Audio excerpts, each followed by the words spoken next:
Okay, day 6. This was the most interesting thus far, easily. Uh, I have mostly sensations. I wish I remembered more that I could bring back. I've had it before where I remember very clearly. Sometimes, strangely enough, I will have been awake for 45 minutes or so without remembering anything, and then all of a sudden I remember a lot about the dream.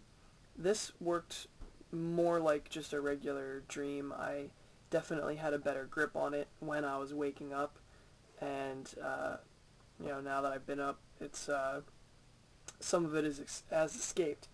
But is definitely very interesting. For some reason, I was living in a house with a few of my friends, um, and I was there. It was just me and Katie Holmes. I don't know why she was there. I don't even like her.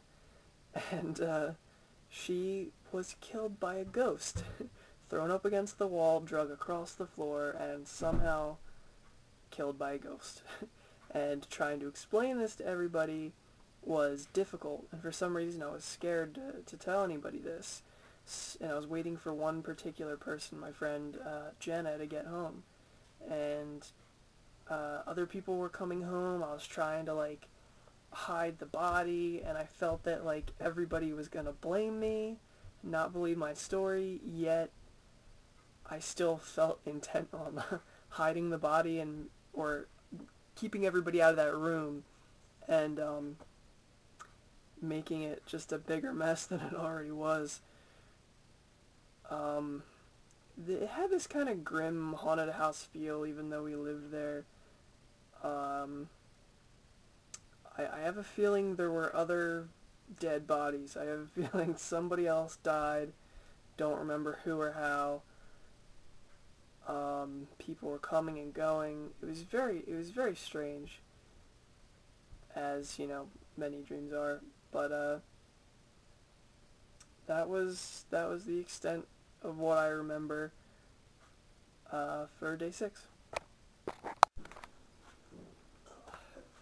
Okay, day 7.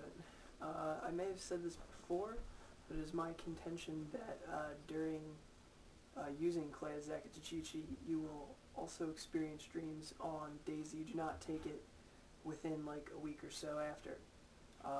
Today or last night I had taken a break, not used it, and still had a very interesting dream. I woke up out of it. It was one of those dreams where you feel like you're kind of drowning and you wake up. Except I had a very specific sensation. In the space of a few seconds, there was a incredibly detailed dream that took place. I felt like I was a floating observer, and I saw a man and a red-headed woman having sex pretty ferociously. And for some reason, I felt like I was part of the process. I felt like my willpower was hooked up into the act of making a child, and I did not want to commit to that. And as soon as I felt oh man, I don't know if I want to do this, I had kind of in some way ended it just with willpower, and the man got very angry at me. I kind of floated away and saw him shaking his fist, and when I woke up in that moment, it hurt very bad. I don't know how to explain it. It was it was a physical pain. It had this really sharp feeling all over my body for a little while, and it all happened really quick. I don't know really how else to describe it. It was really intense though, really short, really intense, very interesting to say the least.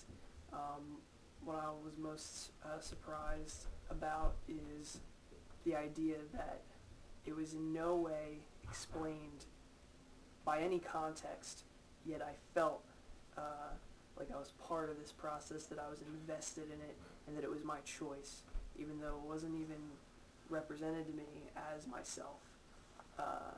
Still felt like I was choosing to create, and it wasn't even necessarily a child. I think it was symbolic of creating something new in general, but it had an importance to it, had an air of importance, and I was not prepared to go with it. And as soon as I realized that I was not ready for that, I pulled out metaphorically, he pulled out literally, and Okay. it was very... Final night, day 8. This is the final night because of time constraints. I wasted a lot of time, unfortunately, doing the Silene Capensis trial, which didn't end favorably. It was just too powdery, or I'm sorry, it wasn't powdery enough. I had the root stick and not the powder, and making the powder on my own proved a little difficult, and it felt like I was swallowing chunks of wood. It was not pretty.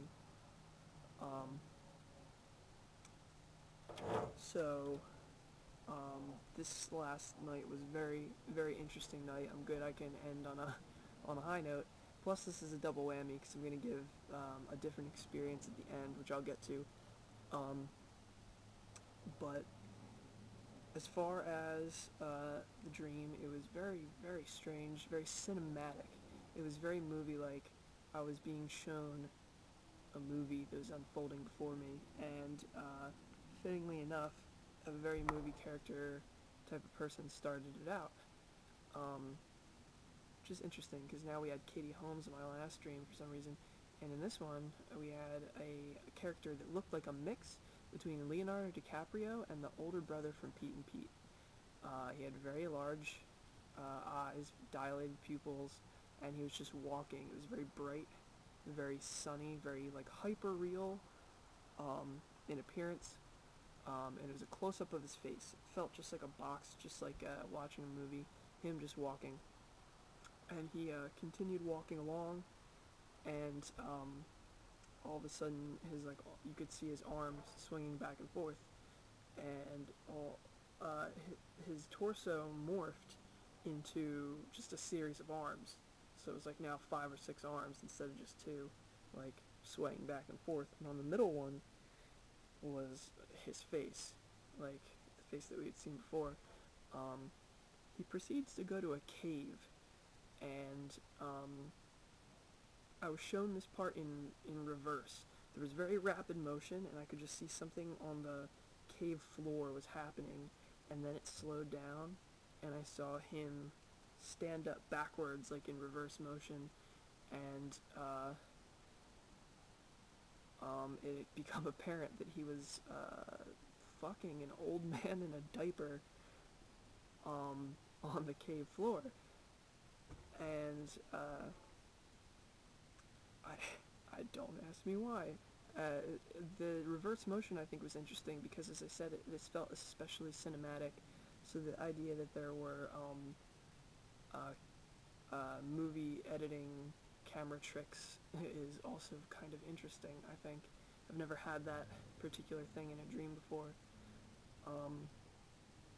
So this happens,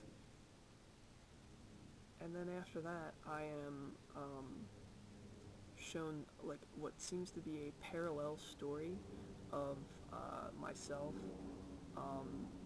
living with this older couple, and for some reason I got the impression that there was something weird about them, not necessarily that they were bad, but that something was up.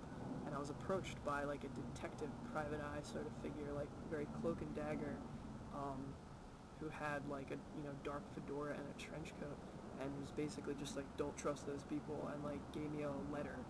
And this storyline seemed to alternate with the other one. I don't think they were connected, but I don't remember the other part.